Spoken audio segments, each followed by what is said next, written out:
क्या आप जानते हैं कि हिमालय पर आज भी एक योगी जीवित हैं जिनकी आयु 1800 वर्ष से भी अधिक बताई जाती है, जिनके बारे में परमहंस योगानंद जी जैसे संतों ने कहा वे अमर हैं, दिव्य हैं और ईश्वर के साक्षात प्रकाश हैं। आइए जानते हैं महाअवतार बाबा जी के रहस्यमय और प्रेरणादायक कथा के बारे में। महाअवतार बाबा जी का इतिहास में कहीं कोई उल्लेख नहीं है। किसी भी शताब्दी में बाबा जी कभी जनसाधारण के सामने प्रकट नहीं हुए। जितने भी अवतार पुरुष होते हैं वे सभी किसी विशेष असाधारण परिणामदर्शी उद्देश्य के लिए अवतरित होते हैं और जैसे ही उद्देश्य पूरा होता है वे वापस चले जाते हैं। ऐसे अवतार आम लोगों की नजरों से हमेशा दूर ही रहते हैं।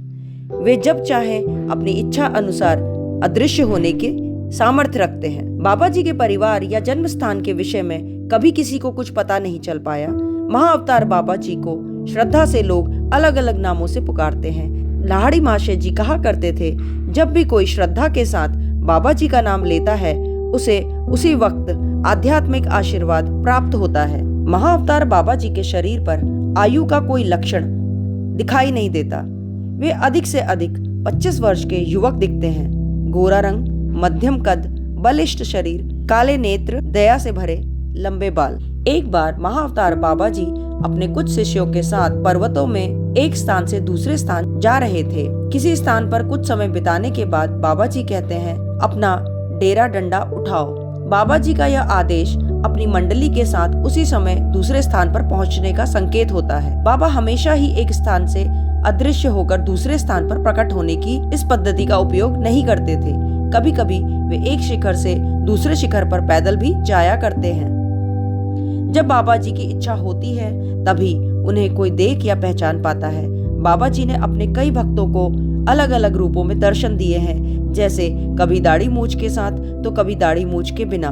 बाबा के अक्षय शरीर के लिए उन्हें किसी आहार की आवश्यकता नहीं पड़ती, इसलिए कभी भी वे कुछ खाते नहीं।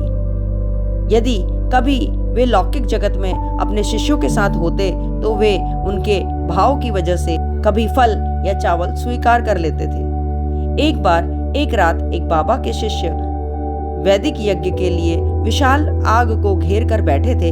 अचानक उसी वक्त महागुरु ने जल्दी लकड़ी उठा ली और आग के पास बैठे एक शिष्य के नंगे कंधे पर उससे हल्का सा प्रहार किया।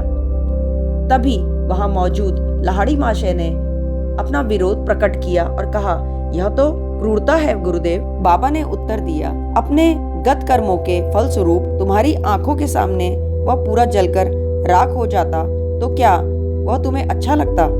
और ऐसा कहते ही बाबा जी ने शिष्य के कंधे पर अपना हाथ रखा और कहा, आज रात मैंने तुम्हें पीड़ादायक मृत्यु के हाथों से मुक्त कर दिया है। आग की थोड़ी सी जलन से तुम्हारा कर्म भोग मिट गया है। एक बार एक व्यक्ति अचानक से बाबा जी की टोली के बीच आ जाता है और उन सब की शांति को थोड़ा भंग करता है। वह व्यक्ति गुरु के डेरे के निकट ही स्थित एक पर्वत शिखर पर चढ़ आया था। वह बोला, महाराज, अवश्य आप ही महान बाबा जी हैं। उस आदमी का चेहरा श्रद्धा और आदर से दमक रहा था। उन दुर्गम पर्वतों में वह महीनों से बाबा जी की तलाश में भटक रहा था। वह बाबा से बोला कि आपसे इतनी प्रार्थना है कि आप मुझे अपना शिष्य स्वीकार करें। लेकिन महागुरु ने उनकी ओर कोई ध्यान नहीं दिया।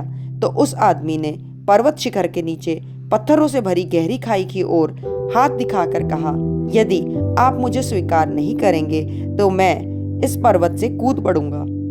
ईश्वर तक पहुंचने के लिए यदि मैं आपका मार्गदर्शन नहीं पा सकता तो मेरे जीवित रहने का कोई अर्थ नहीं है। बाबा जी ने कहा, तो कूद पड़ो। उन्नति की तुम्हारी वर्तमान अवस्था में मैं तुम्हें स्वीकार नहीं कर सकता। उस मनुष्य ने तुरंत अपने आप को नीचे झोंक दिया। वहां खड़े शिष्यों को बाबा जी ने उसके शरीर को उठा लाने का आदेश दिया। जब शिष्यों ने उनका शव लाकर उनके सामने रख दिया, बाबा जी ने उस पर अपना हाथ रखा। उस आदमी ने आंखें खोली और सर्वशक्तिमान गुरु के चरणों में साष्टांग गिर गया। बाबा बोले, अब तुम शिष्य बनने के अधिकारी हो गए हो। पुनर्जीवित चेले की ओर देखकर अत्यंत स्नेह से गुरुदेव मुस्कुराते हुए बाबा जी ने कहा, तुमने साहस के साथ इस कठिन परीक्षा में सफलता प्राप्त की है। अब तुम हमारी अमर मंडली में शामिल हो गए हो। उसके बाद बाबा ने हमेशा की तरह प्रस्थान का आदेश दिया। पूरा दल उस समय उस पर्वत से अदृश्य हो गया। अवतारी पुरुष सर्वव्यापी ब्रह्म चैतन्य में निवास करते हैं। उनके लिए देश और काल का कोई अस्तित्व नहीं होता। इसलिए बाबा जी ने अपने स्थूल शरीर को जो शताब्दी दर शताब्दी बनाए रखा है, उसका केवल एक ही कारण है, मानव जाति को अपनी जबरदस्त संभावना का उदाहरण प्रस्तुत करने की इच्छा। लाहिड़ी महाशय जी ने एक बार अपने शिष्य को बताया कि ईश्वर ने महाअवतार बाबा जी को इस संसार के अंत तक सशरीर रहने के लिए चुना है। युग पर युग आएंगे और जाएंगे, बाबा युगों को देखते हुए इस विश्व पर उपस्थित रहेंगे। इसी वजह से बाबा जी महाअवतार कहलाने लगे।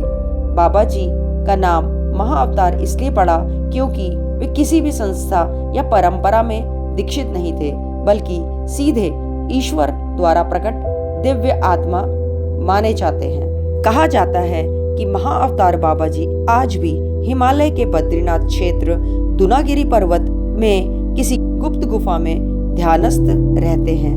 कुछ योगियों को कैलाश के पास भी उनके दर्शन हुए हैं, लेकिन वे केवल उन्हीं को दिखाई देते हैं जो निर्लोभी, निर्मल और साधना में स्थिर होते हैं। महाअवतार बाबा जी हमें सिखाते हैं कि सत्य, ध्यान और सेवा के पथ पर चलकर हम भी ईश्वर के समीप पहुंच सकते हैं। उनका जीवन हमें यह भरोसा दिलाता है कि साधना अमर बनाती है।